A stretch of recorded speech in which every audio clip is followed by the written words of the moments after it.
Seguimos esta mañana, hermanos, con la serie que hemos titulado La Iglesia en la Palabra.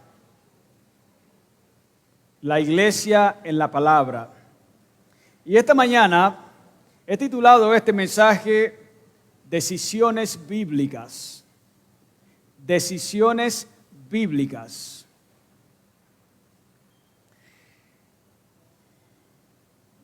Decisiones bíblicas. El ser humano permanentemente está tomando decisiones. Todo el tiempo está tomando decisiones. Cuando se levanta, toma decisiones. Durante el día, toma decisiones. Y cuando se va a acostar, toma decisiones. Normalmente estas decisiones tienen como base la razón y la sabiduría humana. Otros, menos sensatos, toman decisiones con base al emocionalismo, a la circunstancia y a los impulsos de la vida o del momento. Pero toman decisiones. La pregunta es, ¿son estas decisiones bíblicas? ¿Es suficiente la razón y la sabiduría humana para tomar decisiones bíblicas? ¿Lo son? ¿Qué más se necesita? Aparte de la sabiduría humana y la razón, ¿qué más se necesita para tomar decisiones?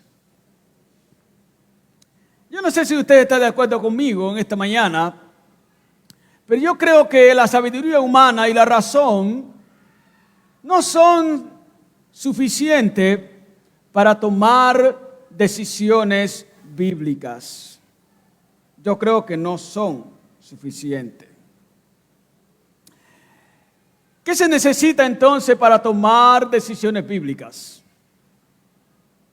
¿Qué se requiere? Vamos a tomar decisiones. ¿Qué se requiere para tomar decisiones bíblicas?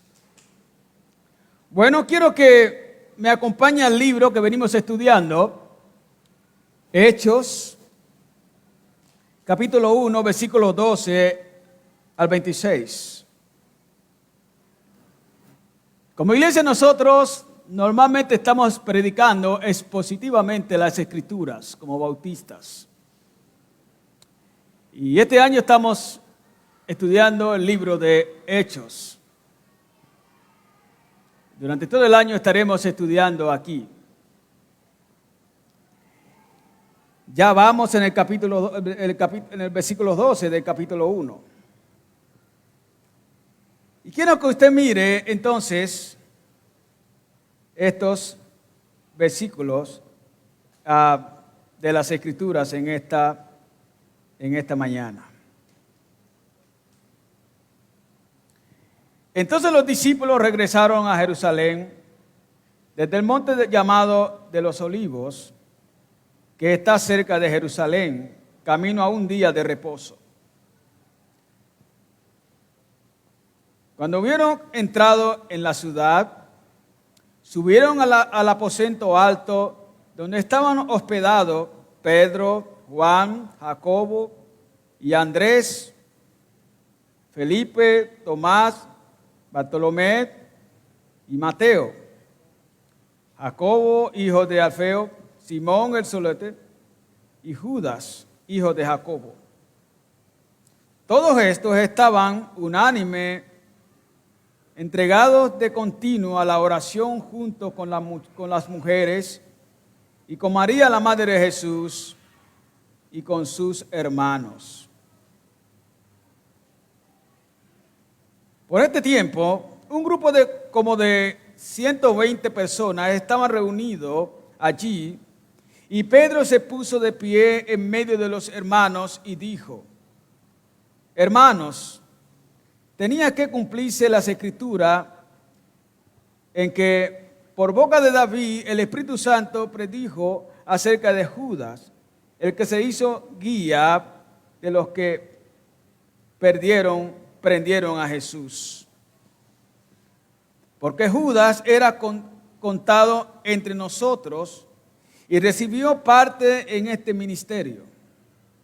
Este pues, con el precio de su terrible infamia, adquirió un terreno y cayendo de cabeza se reventó por el medio y todas sus entrañas se derramaron. Esto llegó al conocimiento de todos los que habitaban en Jerusalén, de manera que aquel terreno se llamó en su propia lengua Aceldama, es decir, campo de sangre. Pues en el libro de los Salmos está escrito que sea hecha desierta su morada.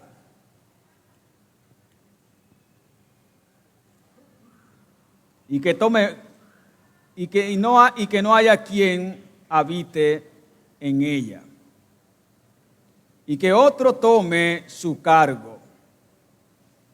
Por tanto, es necesario que de los hombres que nos han acompañado todo el tiempo que el Señor Jesús vivió entre nosotros, comenzando desde el bautismo de Juan hasta el día en que entró,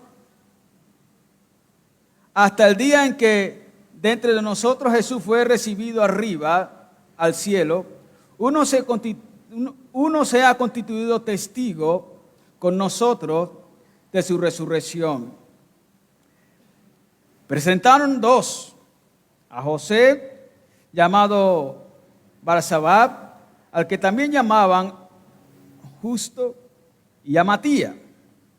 Después de orar, dijeron: tú, Señor, que conoces el corazón de todos, muéstranos cuál de estos dos has escogido para ocupar este ministerio y apostolado, del cual Judas se desvió para irse al lugar que le correspondía. Echaron suerte, y la suerte cayó sobre Matías, y fue contado con los 11 apóstoles.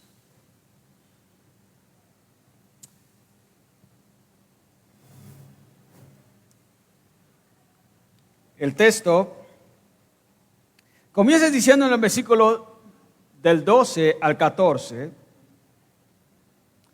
que ellos regresaron de Jerusalén después de despedir a su maestro. Ellos volvieron, seguramente fue bastante duro despedirse de su maestro, pero ahí están nuevamente en Jerusalén. Después de viajar aproximadamente 1 kilómetro, ellos entraron en el aposento alto y allí permanecían en oración corporativa. Allí estaban orando al Señor.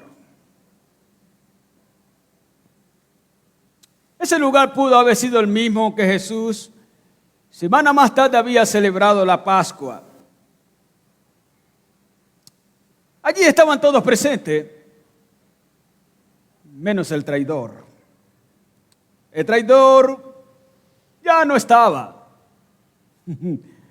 No estaba con ellos.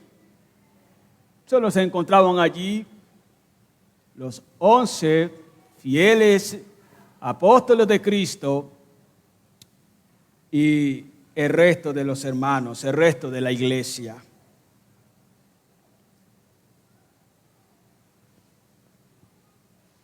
Los apóstoles estaban en ese aposento con los hermanos orando. Sí, ellos se les había mandado que fueran a ese lugar. Y allí estaban orando a la espera de la venida del Espíritu Santo. Se les había dicho que esperaran allí la promesa del Espíritu Santo y ellos, obedientes a esa palabra, allí están esperando la venida del Espíritu Santo. Pedro se levanta entonces y asumiendo la vocería del grupo que dice la Escritura que eran 120, habla de la necesidad del sucesor de Judas.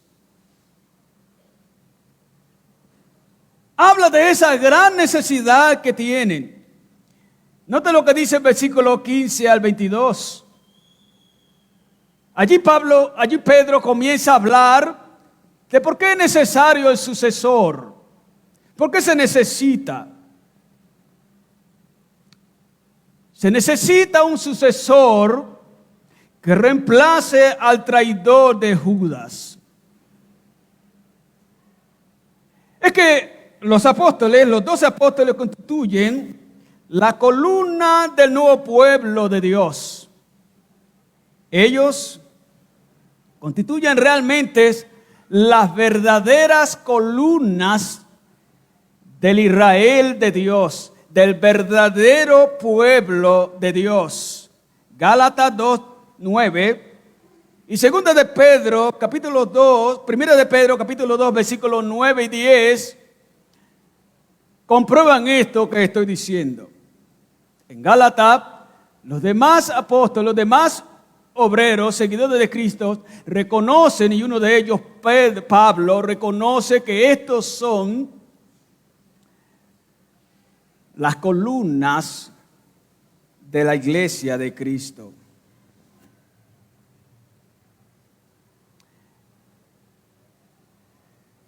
Los 12 apóstoles representaban a Israel en pequeña escala.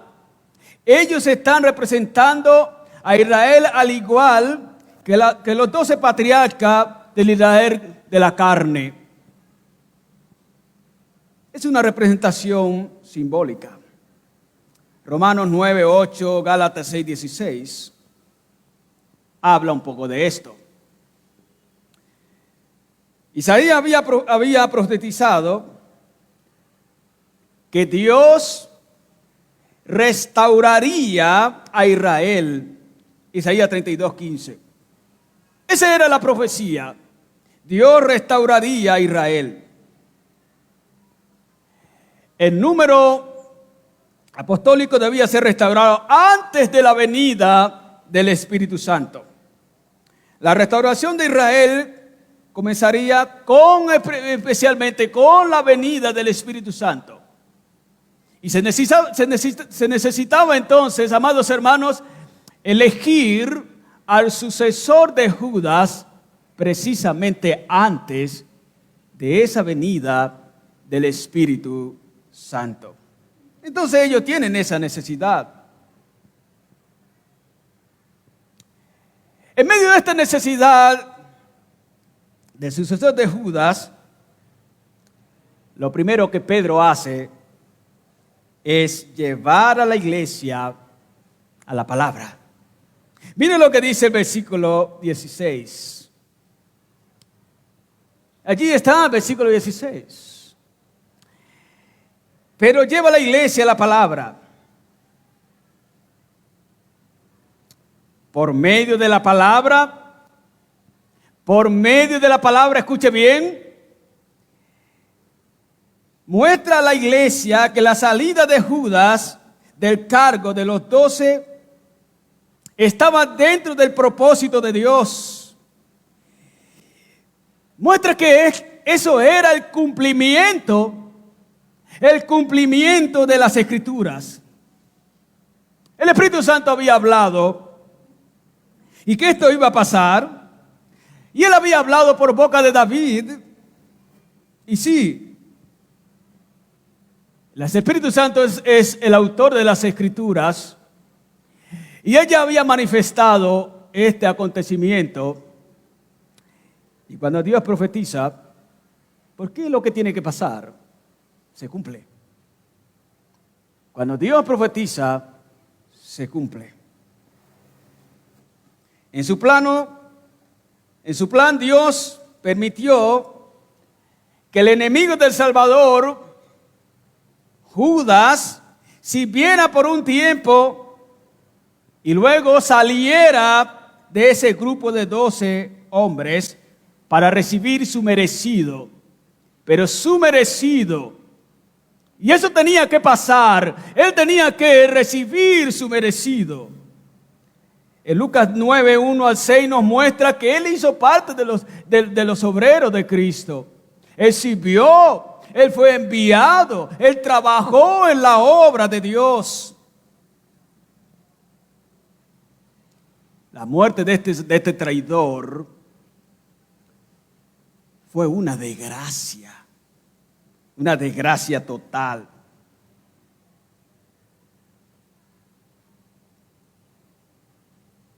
Después de su traición, se cree que se colgó al lado de un abismo y allí entró en descomposición. Allí pasó días y entró en descomposición. Y en un momento la cuerda no aguantó. Y eso se reventó. Y sabe, cayó en ese abismo. Y se cree que como estaba en estado de descomposición, se explotó. Y todo se volvió nada. Todos sus intestinos quedaron regados, esparcidos.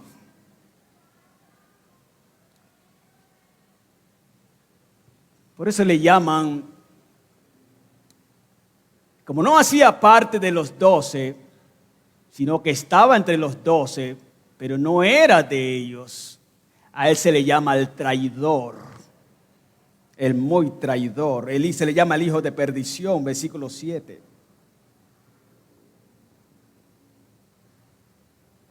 El campo que se compró era para forasteros. Ese que compró, que adquirió, era supuestamente una donación para forasteros. Pero es que el forastero verdadero era él ante el resto del pueblo, ante el resto de los 12. Realmente él no hacía parte de allí. Y vale hacer una nota y mucho cuidado, porque mucha gente puede estar en el pueblo de Dios y no ser parte del pueblo de Dios. Y no me extrañaría que usted esté aquí, alguno de ustedes esté aquí en esta mañana y no sea parte del pueblo de Cristo. Y eso es fatal, muy fatal. Es muy triste que usted pueda estar aquí hoy, cantar con la iglesia de Cristo, pero su destino sea el infierno, porque nunca se arrepintió, porque nunca creyó en Cristo, porque nunca reconoció a Jesús como Señor y Salvador, porque nunca se apartó de su pecado, porque siempre siguió amando a este mundo perverso. Nunca salió de él. Eso es terrible. Así como la salida de Judas, este traidor, era parte del plan, estaba previsto. Así también la entrada del sucesor o de reemplazo de Judas estaba dentro del propósito de Dios.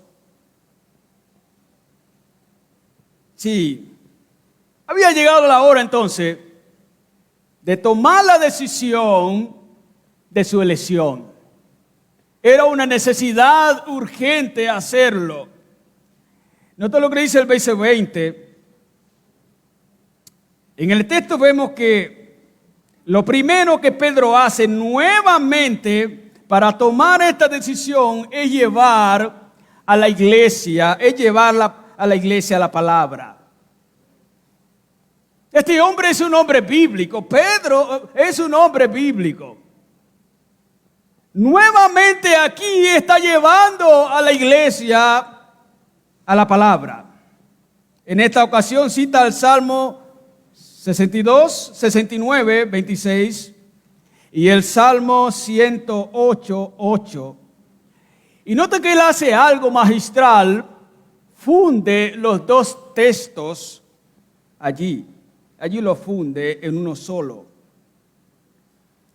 En ese salmo, David implora el juicio sobre los que pagan bondad con maldad y los que pagan amor con odio.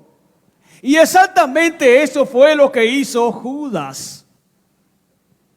Él pagó muy mal, habiéndosele ofrecido amor.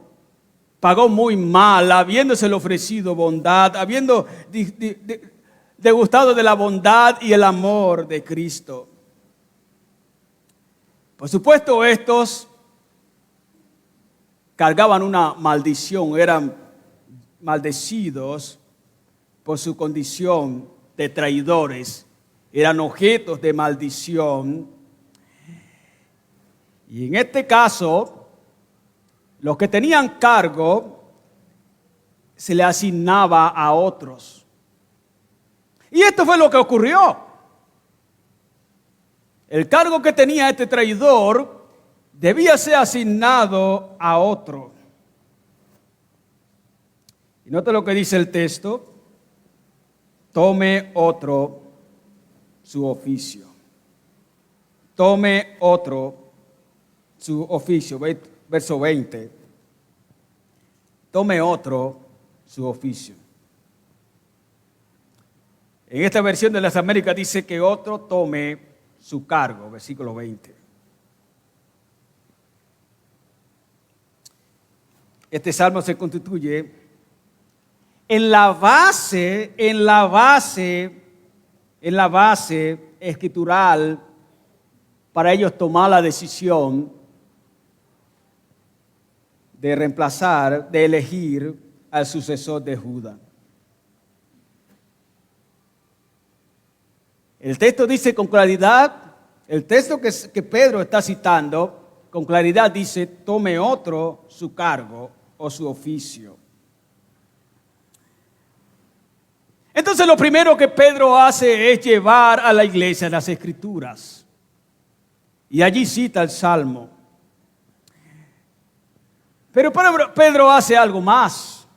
Lo segundo que Pedro hace como vocero para tomar la decisión es establecer criterios para elegir a este sucesor teniendo presente la palabra. Él establece criterios bíblicos para que el sucesor sea elegido. El candidato debía cumplir los requisitos que están allí en las Escrituras. El versículo 21 al 23 está registrando cuáles eran los requisitos que había que tener para elegir el sucesor.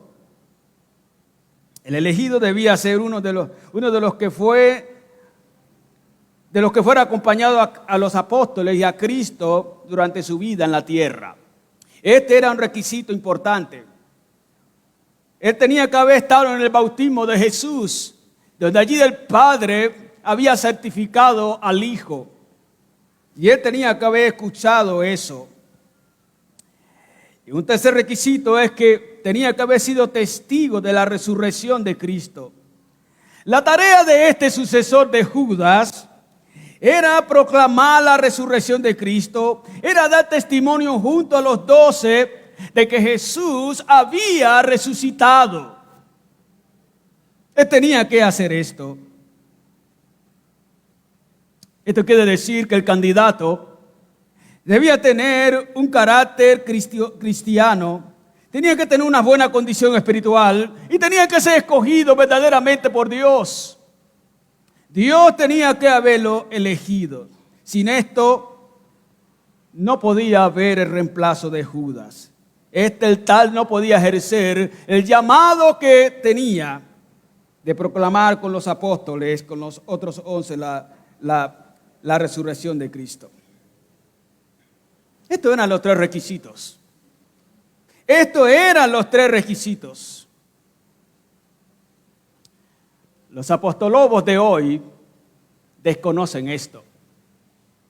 Ellos andan nombrando apóstoles por todo lado. Los apostolobos andan dedicando hombres ya nombrando personas apóstol. Y hay muchas personas hoy que se hacen llamar apóstol. Apóstol Julano, apóstol Sutano. Y ya las mujeres también son, no sé cómo les llaman, seguramente apóstolas. Bueno, apóstata, algo tienen, pero le llaman las apóstol.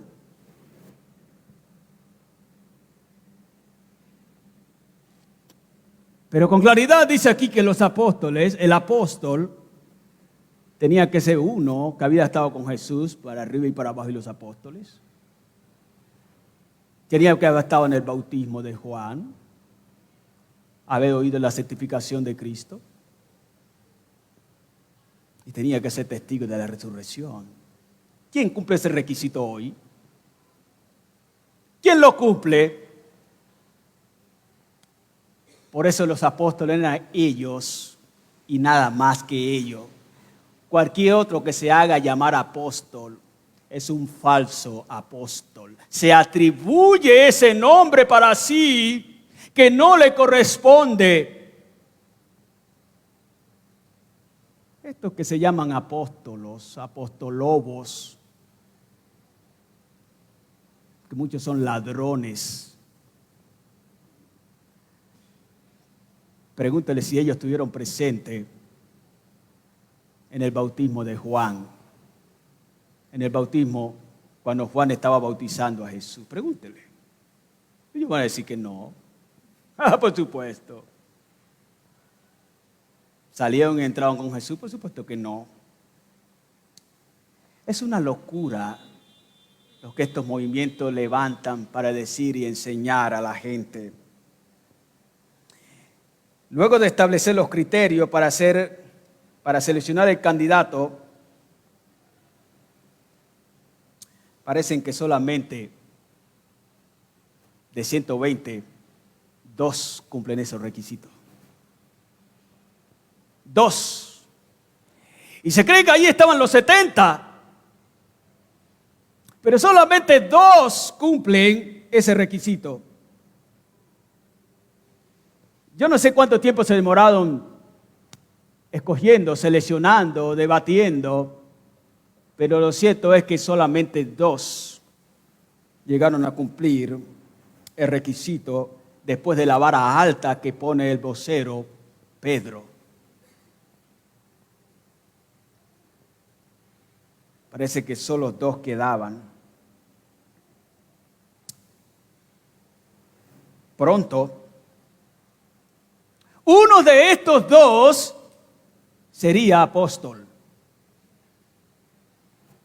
Tal vez sería el apóstol Matías.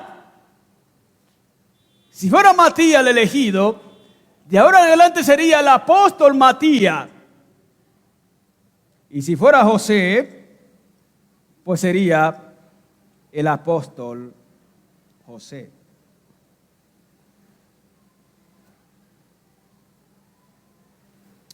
Luego de tener los candidatos, luego de estar los candidatos, luego de haber cumplido los requisitos, ¿qué sucede, hermanos? Ya están los requisitos. Y permítanme hacer un paréntesis aquí. Esto no es una sucesión apostólica. Vale aclarar esto. Aquí no hay una sucesión apostólica. Es que los intérpretes perversos de las Escrituras hablan de una sucesión apostólica. Aquí no hay una sucesión apostólica. Aquí están eligiendo un apóstol. ¿Y sabe por qué? Porque el otro entró en una rebeldía. El otro entró en apostasía. Es por eso que aquí se está eligiendo el sucesor. No fue por muerte. Y entonces como murió uno, entonces reemplacemos a otro. Por supuesto que este apóstata murió. Pero la razón por la cual se está eligiendo no es por la muerte de este traidor, sino por la apostasía de este traidor. Más adelante vemos que los otros apóstoles mueren y no se le pone enseguida a otro. Jacobo muere y no se le pone otro. Y los otros van muriendo y no se le pone otro. La tal sucesión apostólica no existe. No existe. La Iglesia romana habla de la sucesión apostólica y otros están hablando de esa sucesión apostólica, pero no es real, no existe eso. Entonces fíjese que Pedro hace un tercer paso, y lo tercero que Pedro hace como vocero es llevar a la iglesia a que se una en oración para elegir a los dos candidatos, a uno de ellos como sucesor. Versículo 24 al 26. Es que una decisión bíblica no solo tiene como base la palabra y los criterios surgidos en la palabra, también debe ser acompañada de oración. Una decisión bíblica debe tener las tres cosas. Y esto es lo que está pasando aquí. Noten lo que dice el 24. Ellos oran. Y me llama la atención, fíjese a quién oran. Están orando a Cristo resucitado para que Él mismo sea el que escoja cuál de los dos candidatos es. Por primera vez, amados hermanos, aquí se le está orando al Redentor. Por primera vez, los apóstoles se están dirigiendo en oración a Cristo el Señor. Ellos dicen, soberano Señor. Y este soberano Señor aquí es al Kyrio, es a Cristo, es al Señor. Ellos están orando por primera vez al Cristo exaltado, al Cristo resucitado. Por primera vez lo hacen a Él, se dirigen a Él. Por primera vez la elección será hecha por el Cristo resucitado. Es que las anteriores elecciones las hizo el Cristo encarnado. Y ahora esta elección la hará Cristo resucitado. Esta oración a Cristo es para confirmar la deidad de Cristo. Cristo es Señor y Dios. Hay un método que ellos usan para esta elección. Y eso se conocía como el Urim, o pudiese ser el otro método, no dice cuál, el Tumim. Cualquiera de los dos fue el método que usaron para esta elección, después de pedir a Cristo. Este método era usado muchas veces por el pueblo de Israel. Tenemos a Levítico 9:3 a 9, número 26, 55, José 7:14, etcétera, etcétera, etcétera. En conformidad con esa elección particular que parece allí que echaron suerte, hay un proverbio que dice, y es el proverbio 66:3, las suertes se echan en el regazo, pero a Jehová pertenece toda la decisión. Entre los judíos, los puestos del templo lo hacían por sorteo.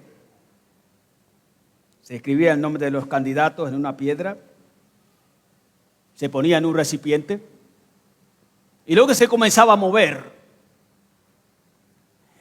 Y el primer nombre que caía, ese era el elegido. Y eso es lo que sucede aquí, en esta elección. Pero esta elección fue única en su contexto. Fue la última elección, de esa manera. Al venir el Espíritu Santo ya no era necesario esta forma de elegir. A partir de ahí todo se hizo por discernimiento. Y hasta hoy sigue siendo por discernimiento. El Espíritu Santo dirige a su pueblo discierne la voluntad de Dios y toma decisiones. Si no, ya se imagina usted la gente diciendo, echando suerte. Ya se imagina eligiendo aquí el vicepresidente del consejo. Echamos unas piedras, 3, 4 nombres, movemos y la piedra que caiga, ¿cuál nombre tiene? Oh, salió Edgar Rodríguez. Este es el elegido. Ahora es por discernimiento, amados hermanos, porque el Espíritu Santo hace esta tarea. Y en un minuto que dice que después, el 26 dice que ellos ya estaban en una camaradería. El número 12 ha sido completado. Ahora están completos. Están ahora los 12 apóstoles juntos.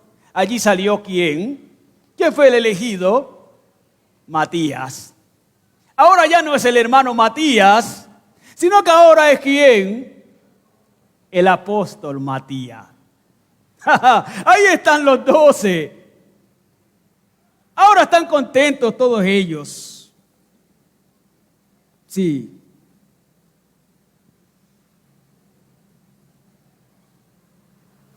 Esta elección fue muy interesante, amados hermanos. Esto es muy contrario a lo que dicta la razón, como dijo alguien. En estos días estaba leyendo el periódico, mientras leía el periódico, bueno, todos los días lo leo, pero leía una parte que decía, que alguien decía, bueno, yo soy fiel a mí mismo, lo que mi razón me dite, lo que yo crea, eso es lo que yo hago. Decisión basada en su razón y sabiduría humana. Escuché de alguien también que no tenía esposa y se le ocurrió decir, bueno, la mujer que venga vestida de azul, esta será mi mujer.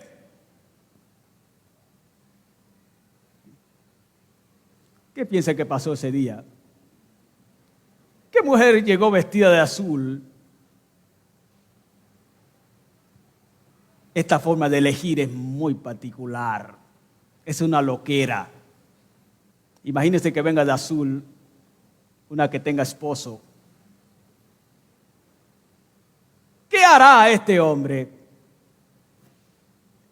Elección por las circunstancias. La gente suele hacer este tipo de elección. Señor, si las cosas me están saliendo bien es porque tú lo estás mandando. Si me están saliendo mal, esto no viene de ti. Circunstancias. No es por ahí. No es por ahí, amados hermanos. A la luz de este texto, permíteme afirmar 3 cosas. Para tomar decisiones bíblicas, en primer lugar, tú debes pasar tu decisión por las Escrituras. Tú debes pasar tu decisión por la palabra. En segundo lugar, tú debes establecer por medio de la palabra criterios necesarios para tomar esa decisión. Y en tercer lugar, tú debes acompañar tu decisión en oración. Esos son los criterios bíblicos para que una decisión sea bíblica. Y permíteme ahora preguntarte en esta mañana, ¿pasas todas tus decisiones por la palabra? ¿Todas las decisiones que tú tomas, las pasas por la palabra? Esto fue lo que Pedro hizo. Lo primero que él hizo fue iban a tomar decisiones, llevó a la iglesia la palabra, para que por la palabra pudieran tener claridad que el Señor le estaba indicando que tenían que hacer una elección. ¿Pasas todas tus decisiones por la palabra?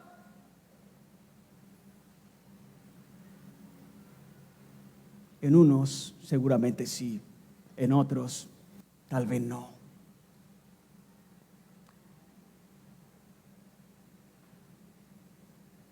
Y eso es fatal. El creyente, para tomar decisiones bíblicas, debe pasar su decisión por la palabra. Cualquier decisión que vaya a tomar, cualquiera que sea, debe ir a la palabra, pasar esa decisión por la palabra, y mirar si allí en la palabra hay cabida para esa decisión. Mirar si la palabra respalda esa decisión. Debe mirar si la palabra si esa decisión está de acuerdo con la palabra. Debe mirar si la palabra está respaldando esa decisión. Eso es pasar la decisión por la palabra. La palabra es el filtro. La palabra tiene que decir si eso está bien o eso está mal. Y aquí tenemos el ejemplo de Pedro. Él está llevando a la iglesia la palabra. Es terrible, amados hermanos. El día de hoy no se toma decisión basada en la palabra. No se pasan las decisiones por la palabra. No se mira si realmente la palabra está respaldando eso o no. Y muchos de ustedes hacen eso, precisamente eso. Toman decisiones con base a la razón y su propia sabiduría humana. Y no van a la palabra con la decisión para decir, Señor, lo que voy a hacer, ¿tiene respaldo tuyo aquí en la palabra? Algunos tal vez viene un loco y les hace una profecía y les dice algo y ellos dicen sí. Escuché la otra vez que habían unos locos por ahí que profetizaban todo el tiempo. Y todo el que iba a profetizar le decían, oye, vas a tener un viaje, te va a ir bien, te vas a llenar de plata. Y todo el que iba a lo mismo. Y una vez alguien me dijo, pastor, pero yo no he tenido el viaje, ni estoy lleno de plata. Así son estos locos. Ya me imagino cuánto tomaron la maleta y comenzaron a viajar para ver cómo era. Y no le fue nada bien. Tuvieron que regresar sin plata y en deuda porque se endeudaron para hacer viaje. Esto es terrible.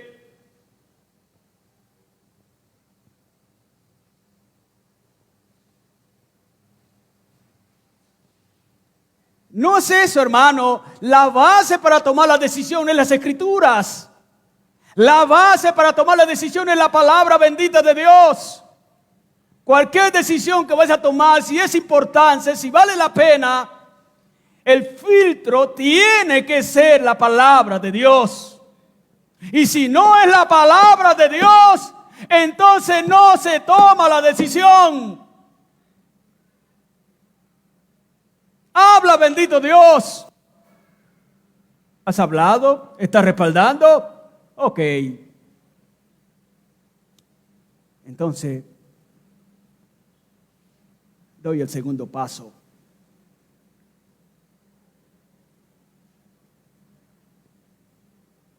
Siempre cuando una decisión es bíblica, siempre cuando una decisión está respaldada por la palabra, es pura.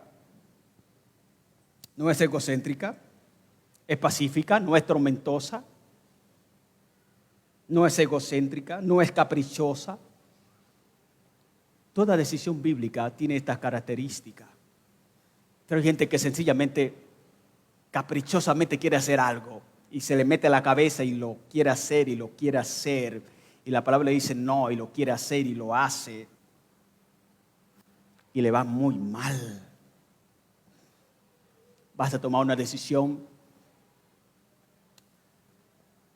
y no la has tomado y ya tu cuerpo, ya ha hecho un terremoto. No tengo paz, no tengo tranquilidad, estoy en una intranquilidad total. No puedo dormir a la hora de pensar en esa decisión y todavía la quieres tomar. Toda decisión bíblica es pacífica. Y si todavía no has terminado, no has tomado la decisión y ya hay una tragedia dentro de ti, una vez más vea la palabra. Porque si es una tormenta dentro de ti y todavía no has tomado la decisión, imagínate cuando la tomes. Es una tormenta que te lleva a ti, se lleva a todo el mundo, se lleva a tu familia y acaba con todo el mundo. Una decisión bíblica es pacífica.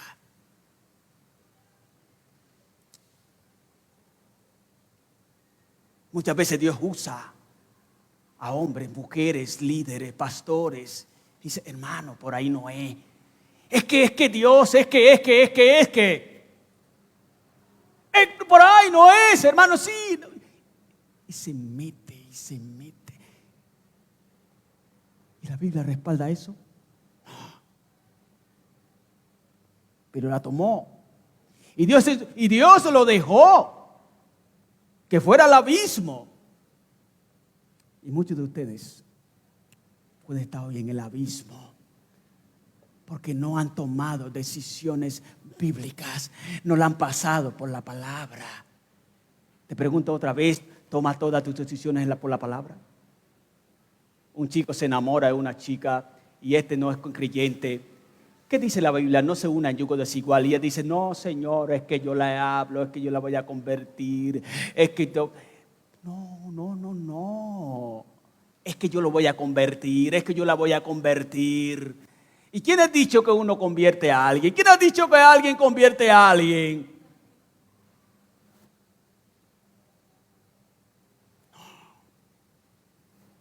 Y después termina casándose con el demonio, viviendo con el demonio, y termina arruinado. La Biblia dice no y él dice sí. Otra vez, toma todas tus decisiones. Todas tus decisiones las pasa por la palabra. Ahora, permítame hacerte una segunda pregunta. ¿Establece por medio de la palabra todos tus criterios para tomar decisiones? ¿Todos los criterios que estableces son por la palabra? Mira, estos hombres establecieron criterios para tomar decisiones. No solamente pasaron la decisión por la palabra, sino que los criterios tomados, los criterios tenidos en cuenta eran bíblicos. Dijeron que haya estado con Jesús todo el tiempo, que haya estado en el bautismo, que haya sido testigo. Estos fueron los criterios que ellos establecieron, y si no es así, no tomaremos la decisión. Y efectivamente estos criterios eran bíblicos. Y le fue bien. ¿Cuáles son los criterios que tú estableces? ¿Son esos criterios que estableces son correctos, son bíblicos? Porque algunos establecen unos criterios muy débiles. Bueno, Señor, si voy por el parque y me consigo a alguien y me dice que me invita para tal lugar, entonces tomo la decisión. Ese criterio es barato. Ese criterio no es correcto. Bueno, Señor, voy a hacerle. Y si comienza a irme bien, es un buen criterio para seguir adelante. Bueno, Señor, voy a hacerlo. Y si me sale la cosa como estoy pensando, entonces ese es el criterio para tomar la decisión. ¡No! ¡No! No. Pero no usted.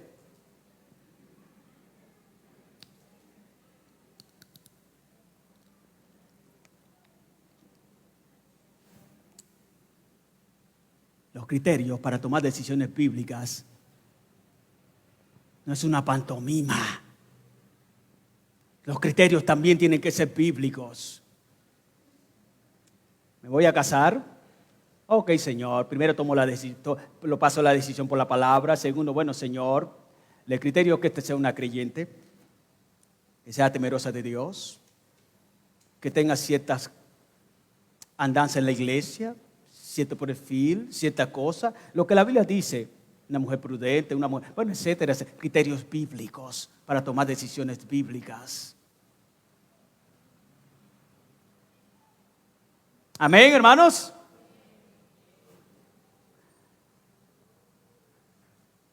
Si su criterio, bueno, Señor, que por lo menos visita la iglesia una vez al mes.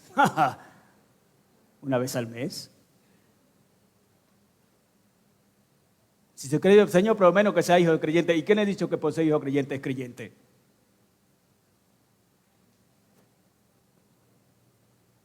¿Cuáles son los criterios? ¿Son bíblicos los que tomas? ¿Los que tienes en cuenta? ¿Los que creas son bíblicos? Ahora, te pregunto, ¿cómo vas con la evaluación? Esto te dice si realmente tomas decisiones bíblicas. La primera pregunta que te hice fue, ¿pasas todas tus decisiones por la palabra? ¿Qué respondiste? No quiero que me responda a mí, respóndete a ti. ¿Pasas todas tus decisiones por la palabra? Ok. Número 2, establece por medio de la palabra todos tus criterios para tomar decisiones. ¿Qué respondiste en esta? ¿Sí? Ok, vamos bien. Pero si me dices que no establece por medio de la palabra los criterios para tomar tu decisión, ya te desviaste.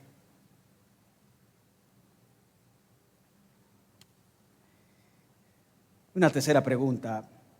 ¿Llevas todas tus decisiones en oración a Cristo? ¿Llevas todas tus decisiones en oración a Dios? ¿Llevas todas tus decisiones en oración a Dios? ¿O eres tú de los que primero toma la decisión, toma la decisión y después que ya está en ella, Señor, ayúdame? Y algunos están con el agua hasta el cuello. Y cuando están con el agua hasta el cuello, cuando ya se están ahogando, bueno, Señor, ¿dónde estás tú? Ayúdame. Seguramente muchas veces el Señor le dice, ¿y quién te mandó? ¿Quién te mandó?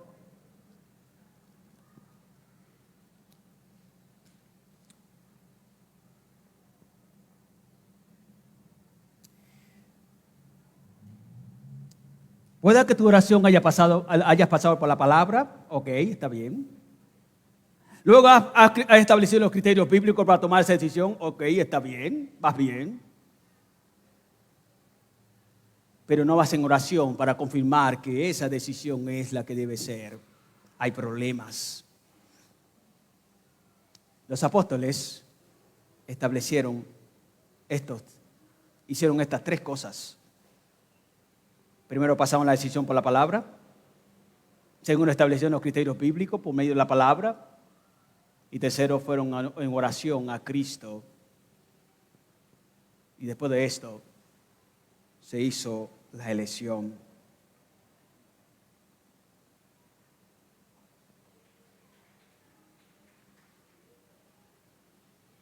Cuando tú oras diciendo, Señor, en el nombre de Jesús, te pido que es como si estás pidiendo a Cristo mismo. Tienes que orar, mi hermano. Orar, confirmar en oración por la palabra que esto es verdad. Seguramente estás orando y el Espíritu Santo enseguida lleva un texto a la mente. Yo me acuerdo cuando estaba orando para venir aquí, a Cúcuta.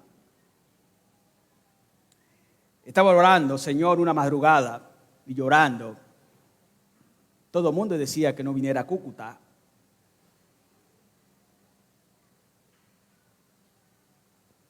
Y yo estaba confundido. Y es que por la palabra que tengo que ir. Si Dios confirma por medio de la palabra. Hermanos, y orando, el Espíritu Santo llevó un texto a la mente y esa misma madrugada voy a leer el texto. Y allí estuvo la confirmación. La decisión pasó por la palabra, los criterios pasó por la palabra y la oración también fue respaldada por la palabra. Y ya está. ¿Y sabe cuánto hace eso? 12 años. Y venía por 10 años. Dije, estaré 10 años en Cúcuta. Y llevo 12 años. Y recuerdo que un anciano me dijo aquí, cuando recién llegué, ¿usted cree que se va a ir en 10 años? Y se rió.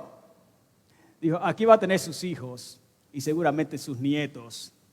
Y ahora yo pregunto, Señor, aquí me ha dado dos hijas.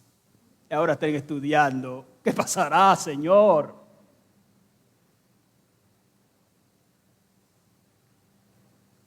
Amados hermanos, permíteme concluir en esta mañana diciendo lo siguiente. Hemos visto que lo primero que hay que hacer para tomar decisiones es pasarla por la palabra. Lo segundo que hemos visto es que para tomar decisiones debe tener unos criterios y esos criterios deben ser bíblicos. Bíblicos.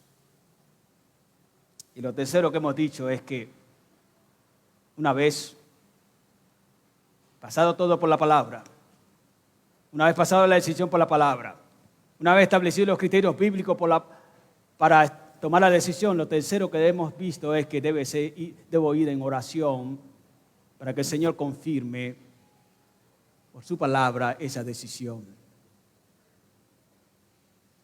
Te pregunto en esta mañana, ¿hará esto usted? Yo le invito en esta mañana a que considere esta verdad, las haga real en su vida, las encarne. Y si esto hace, de seguro que tomará decisiones bíblicas.